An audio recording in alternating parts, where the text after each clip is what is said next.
newest, dumbest form of baseball analysis focuses on the smallest sample sizes, such as one game.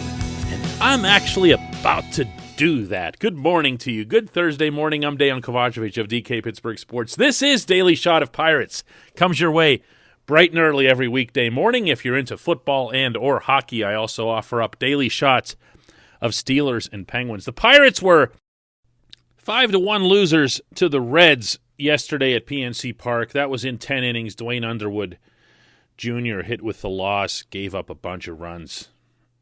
Trevor Cahill pitched well. A couple guys had hits. David Bednar had a really nice escape with a 100-mile-an-hour fastball, stranding guys at second and third on Eugenio Suarez. And I'm not even going to talk about any of that. Because as I look at the Pirates right now, I'm looking at a lineup that's missing half its guys. And while I understand that you don't go to the outside to replace those guys in this kind of situation because you don't prioritize anything really about 2021, what I don't understand is having a gaping hole at first base and really at a couple other spots and not utilizing those at-bats on certain younger players to give them a chance and to see what they've got. It's not to be nice to them. It's not charity. It's to see what they've got. I've brought up Cole Tucker as an example. I've brought up Jared Oliva as an example, although he's been hurt. I've brought up Miguel Yajure as an example. And these guys are in Indianapolis while there are spots here. And I guess the one that bugs me currently is Will Craig. Now, I've not been a guy to go to bat for Will Craig on any regular basis. And I understand he was a first-round pick a long time ago. It was 2013. He was the 22nd overall pick under Neil Huntington and Kyle Stark. And he kind of came along slowly through the system. And then once he got to Indianapolis, he did show some pop. Not spectacular pop, not anything that you would freak out over, and it should bear pointing out that his pop coincided with the ball itself being a little juiced around that time. But still, this player developed himself into a minor league Gold Glover at his position, and he has and continues to hit for power. Now, yesterday he went 3 for 3 with his third home run in 2 days. He had 2 home runs the night before. And this is where I get to the small sample sizes, because you can throw all that stuff right out. I mean, anybody gets hot. And in Craig's case, he actually was 3 for 25 going into yesterday. 3 for 25. And we've seen a lot of 3 for 25s and 2 for 30s and stuff like that already this year at PNC Park, and I'm sure we don't need to see more. But then he goes 3 for 3 yesterday. And all it does is make me wonder, basically, what's his major malfunction? Because there hasn't been a whole lot of this type of treatment from Ben Cherington and his staff toward any of the prospects or even the non-prospects that they've inherited from the previous regime.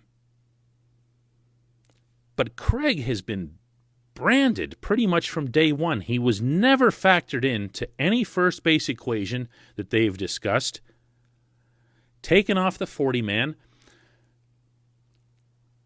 and even now, when there are virtually no first basemen left in Pittsburgh, and he's in Indianapolis hitting home runs, he still doesn't come up. And I don't just mean in the discussion standpoint. I mean he doesn't come up. He's not in Pittsburgh. This portion of Daily Shot of Pirates is brought to you by the good people at the North Shore Tavern, right across Federal Street from PNC Park. If you've been to Mike's Beer Bar, this is a companion venture. Right next door. Same kitchen, a lot of the same people. The difference is North Shore Tavern has steak on a stone, which is exactly what it sounds like, and it's the planet's only fully dedicated Pirates sports bar year-round. Maybe a trace of Steelers and Penguins stuff, but it's Pirates from front to back. Really nice place. If you're a local baseball fan, you'll want to check it out. North Shore Tavern on Federal Street. I guess the thing that gets me is that I've heard from Will Craig's teammates, from people who played with him in the minors, that they feel what he does can translate to the majors. I asked one player, this was last spring in Bradenton, back when we were still in locker rooms pre-pandemic. I asked one player, bluntly, what's his fatal flaw? What's wrong with Will Craig? What don't they see in him? And the response I got, and remember, this was not for attribution, not being recorded or anything like that. The response I got was basically, I have no idea. No idea. The guy's a total pro. Really, again, fields the position extremely well, smart, headsy, dedicated. And then when I asked, well, can he hit? I mean, are these home runs legit? Or, his offensive statistics, they don't floor you, meaning beyond the home runs. He's been in the range of about a 780 OPS in his 2+ years in AAA. And his batting average has been a 245 since he's gone up to AAA, which, again, neither of those is really, really exciting or what you want from a corner slot. But, what if? What if he came up and caught fire? Yesterday at PNC Park, we watched Eric Gonzalez play first base. Okay, great. Egon can play anywhere you put him on the diamond. He is an elite defender everywhere. I'll bet he could catch. I'm talking about in a major league game. I'll bet you could put him behind the plate. Give him the tools of ignorance and he wouldn't embarrass himself back there. That's how natural he is with the glove. That doesn't achieve anything. Look, the elephant in the room here is that Will Craig's not on the 40-man. And you would have to make a roster move to have him up here. And that sounds like, ooh, except that Hunter Owen was in San Diego last week for a cup of coffee. Saw him with my own eyes. 27-year-old outfielder, no real hope. This is no prospect. Craig's 26 and can't get a whiff. I'm not suggesting that Craig is anybody's answer to anything. This is much more a posing of a question as to what happened here. Why is this guy still in the organization if they think that little of him? And they must. Not that I'd be able to get any of them, including Charrington, to say that, because he is still in the organization. He's still in Indianapolis, taking up a roster spot and starting for your top minor league affiliate. I'd just like to see, generally speaking, more of this kind of sub in and sub out than I would bringing in Ben Gamel or Kai Tom or Wilmer Defoe or any of this other stuff that we've been watching, the DFA Patrol, Todd Frazier. Use the players that you have. Find out about the players that you have, for better or worse. If Will Craig comes up here and bombs, and I don't mean that in the good sense, then at least you know. Do you know how many plate appearances Will Craig, a former first-round pick, has in the majors? Take a guess. Go ahead. I'll wait for you. Take a guess. It's 4. He's made 4 plate appearances in the major leagues. I don't get this. I don't get this. When we come back, just one question.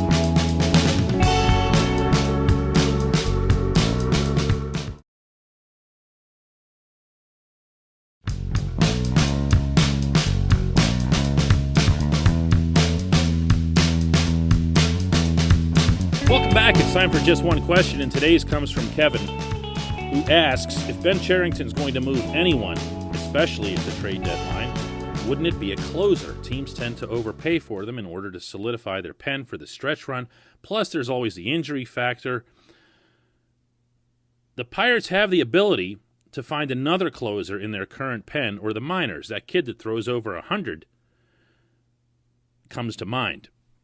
Now, the kid that throws over 100 can now officially be spread out to a couple, since David Bednar threw that 100-mile-an-hour pitch yesterday to get Suarez. But you're referring, of course, to Roansy Contreras, who's starting actually right now in Altoona and should be bumped up to Indianapolis, last week. Yes, absolutely. They should move Richard Rodriguez. There's no doubt in my mind that they would get, I wouldn't say it would be a massive haul for him. It wouldn't be something like what you saw for Joe Musgrove or, for that matter, Jameson Taillon, because he's not a starting pitcher. He's not going to be a starting pitcher. They do overvalue closers, as you point out, a lot of executives around baseball. But they don't overvalue them to the extent that they see them as being worth the same as starters, nor should they.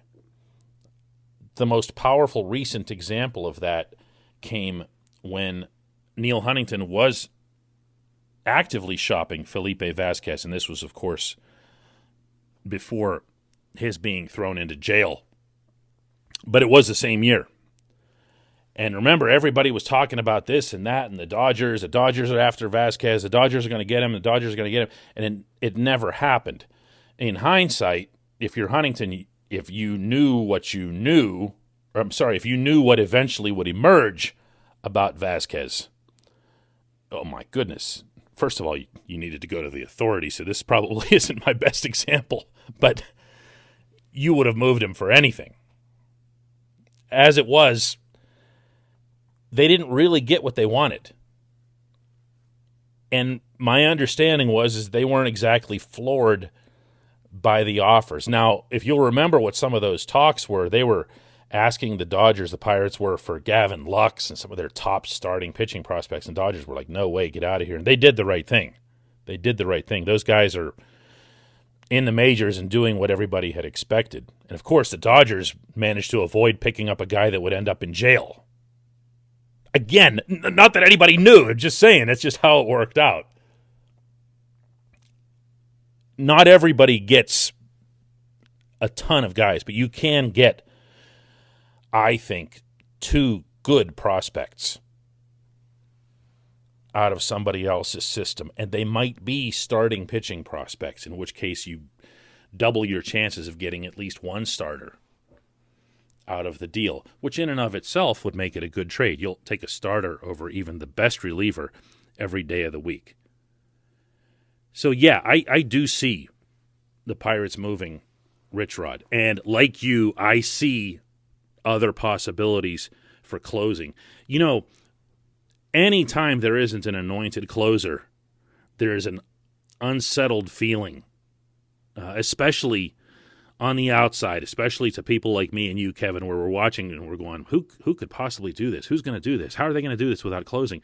Well, remember that we were all, and I'm no exception, saying this back at the beginning of the spring. I asked Derek Shelton, who's your closer? And he said, I have no idea. Well, he found out in a great big hurry.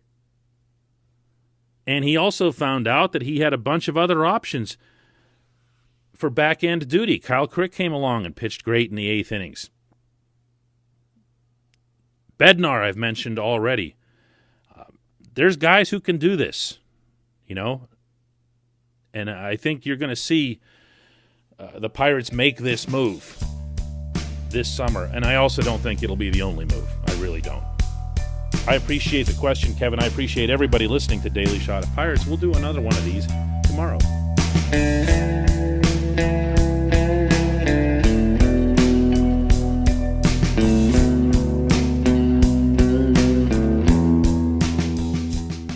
At Point Park University, in the heart of downtown Pittsburgh, they understand there's no substitute for real-world experience and career-building connections. Their innovative curriculum engages students with distinctive experiential learning opportunities. Point Park's pioneering co-op program empowers qualified students to work in full-time, paid positions with their corporate partners while earning college credits. Visit pointpark.edu/works to learn more. Career ready. That's the point. Point Park University. Your front door, your car, your gym locker, your gun. Safety is a habit. Learn more about how to keep guns safe and secure. Visit projectchildsafe.org.